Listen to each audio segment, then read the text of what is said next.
Hey guys, Wyatt, Frat Guy to Yu-Gi-Oh here, and I'm gonna actually do a little thing different, not involving Thunder Dragons for once. However, some of these do apply to Thunder Dragons.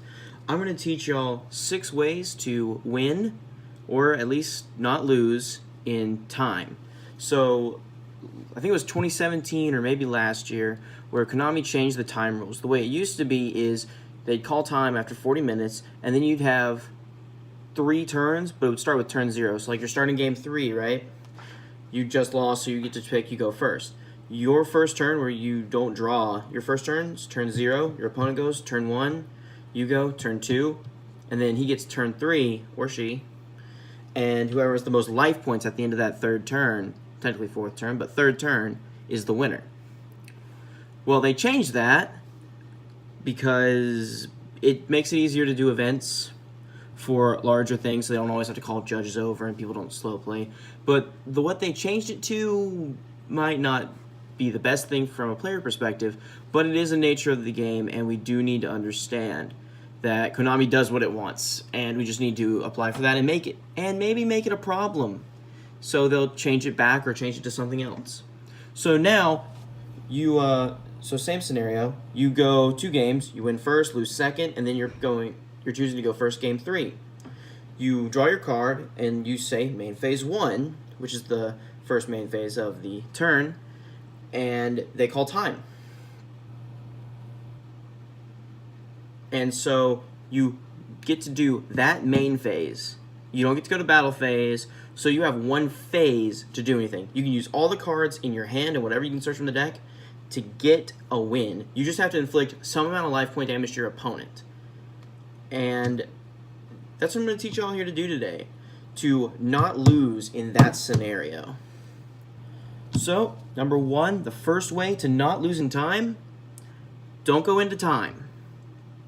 This is a very great way to not lose in time. Don't go into time. Have confidence in your deck, learn how to play it, do test hands, maybe net deck a little bit, maybe watch some nice videos on Thunder Dragon test hands so you can figure it out. Nice self-promotion I throw in right there.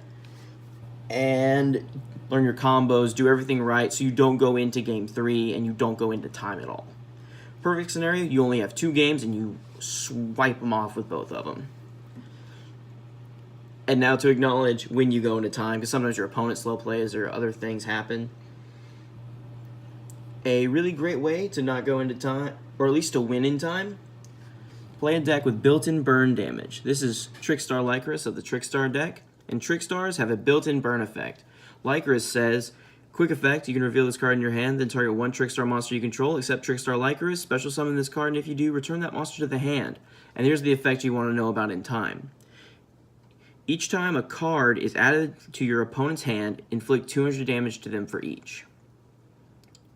So if you're playing this deck, and maybe not that first turn, but through the game, they're going to be taking 200 every time they draw, 200 every time they add, and if you use any effects that bounce, like Compulsory Evacuation Device, and really, this just punishes your opponent for playing the game, and then you call time, and they lose because they just have a lot less life points than you because you've been playing Trickstars.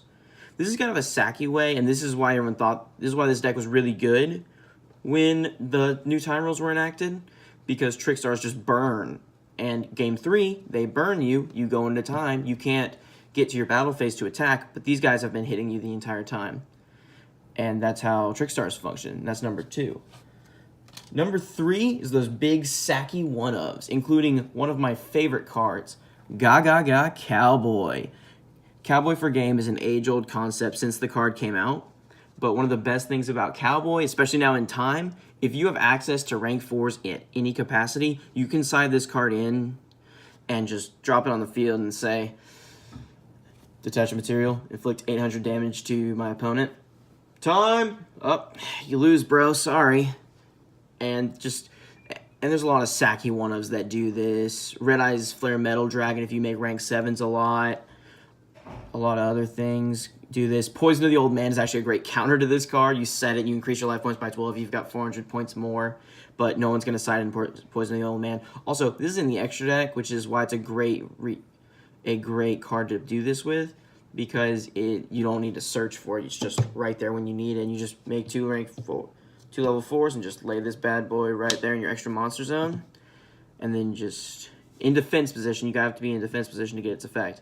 And then you just detach and burn your opponent for 800. And that's kind of bonkers and a little bit stupid, but sometimes you just gotta play those sacky one-ups to pull out those wins. And if you have a little space, like one card in your side deck, you can just pop that right in, and it's really helpful. Number 4 is more of a theoretical thing. Don't pay life points if you don't have to. This here I've got is Solemn Strike. Solemn Strike's a great card.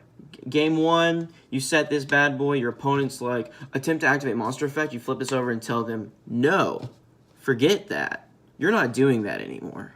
You can't do that. I am striking that. You see this? This is the face of God come down to tell your opponent to go F himself, and that's just amazing. However, the worst part about Solemn Strike is it costs 15 life points, and life points don't matter outside of time. So, but game 3 you do this, and you pay 15, you stop their play, and then you can like go on and do your combo, and they call time of the round, and you're sitting at 65 life points. And what can you do with that?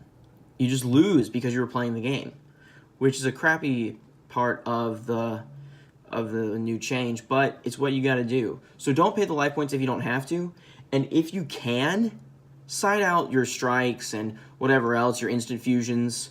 Don't play them in game 3. Like, instant fusion's a great starter. Like, I play Thunder Dragons. I adore it, but don't play it if you're going into game 3 and you have, like, no time left. Side in your Cowboy, side in your main deck. Just side in another main deck combo piece, main deck starter, instead of having a strike or an instant fusion. And try and avoid those things. So those were numbers 4 and 5. And then number 6 is kind of a personal favorite of mine. If you have 6 spots in your side deck, play these girls. These are the Wind Witches. They're wonderful. They're a wonderful little engine. All you got to do is summon one of them. So if you control no monsters, you can special summon Wind Witch Ice Spell from your hand. And Wind Witch Ice Spell allows you to search your deck for Wind Witch Glass Spell. You summon that. Glass Spell allows you to add Wind Witch Snowbell from your deck to your hand. And during all this, when Ice Spell summons its monster, your opponent takes 500 damage. Then you add Snowbell to your hand, you special summon it, then you take the level 3 and level 4 Ice Spell and Glass Spell, send them to the graveyard, special summon Wind Witch Winterbell. Wind Witch Winterbell, you get to target a card in your graveyard and burn your opponent for its level times 200. So you usually target Glass Spell, burn your opponent for 800. And if you just have that main phase, you win right there. If it's going to go to another turn, that's fine. Guess what? Snowbell's also a tuner. So you sync for 8 with a Synchro monster, which allows you to summon one of my favorite cards, Crystal Wing Synchro Dragon, which negates monster effects once per turn and also gains the attack of any level 4, level 5, or higher monster. Or is it level 4? It's level 5. Level 5 or higher monster during the battle phase. So this is a great damage outpoint card, and it's a wonderful monster for the Wind Witches to use. But yeah, you've inflicted 13 points of damage, and you have a negate of a monster effect on board for this turn. And those are 6 ways to not lose in time. The time rules hopefully won't be here forever, but as long as they are, I hope this video has helped y'all see ways to get around them and even pull out a few wins that maybe you don't even deserve. But we're just the players. See y'all next time.